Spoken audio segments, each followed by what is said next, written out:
नमस्कार दोस्तों। आज मैं आपके साथ एक वीडियो शेयर करना चाहता हूं जिसका विषय है घुटने का दर्द। साथियों, मेरे पास कल ही एक पेशेंट आया जिसकी उम्र मात्र 50 वर्ष थी और उसके कार्टिलेज लगभग खत्म हो चुके थे।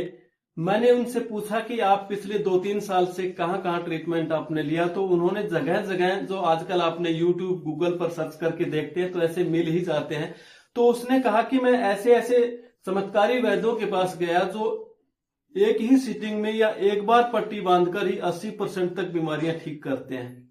तो मैंने कहा फिर आपको आराम कितना मिला, तो उसने कहा कि आराम तो मुझे बहुत ज्यादा मिला, लेकिन बाद में पहले से भी ज्यादा हो गया।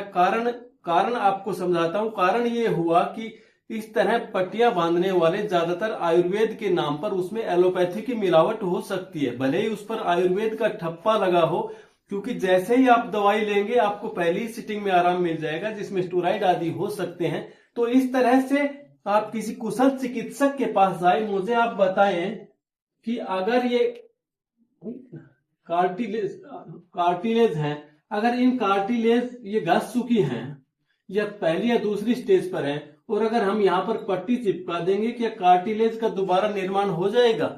ये एक डॉक्टर का विषय है। आपको मरीज के तौर पर मैं समझाता हूं ताकि आप अंधविश्वास, झाड़ फूक आदि के चक्कर में पड़कर बीमारी को ना बढ़ाएं। क्योंकि पेशेंट अगर समय रहते हमारे पास आता है तो हम कोशिश करते हैं कि उसको बचाया जा सके, उसकी बीमारी की जड़ तक पहुंचा जा सके, लेकिन जब ये कार्टिलेज पूरी तरह खत्म होते हैं तो रिप्लेसमेंट के अलावा कोई रास्ता नहीं बचता।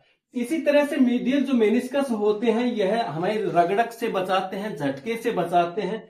साइनोवाइल फ्लूइड होते हैं, वह चिकनाई रखते हैं। अगर ये तीनों चीजें अगर हम बाहर पट्टी बांधने से या 1-2 बार की दवाई में या 3 दिन की दवाई में ठीक करते हैं, तो इसका मतलब आप सीधा सीधा धोखा खा रहे हैं। जिस तरह से आग जली हो और हम कमरा बंद कर दें, हम सोचे आग बंद हो गई और अंदर जल रही है, उसी तरह से बीमारियां बढ़ जाती हैं। इसलिए आप किसी कुशल चिकित्सक के पास जाएं, एक्सरे करवाएं।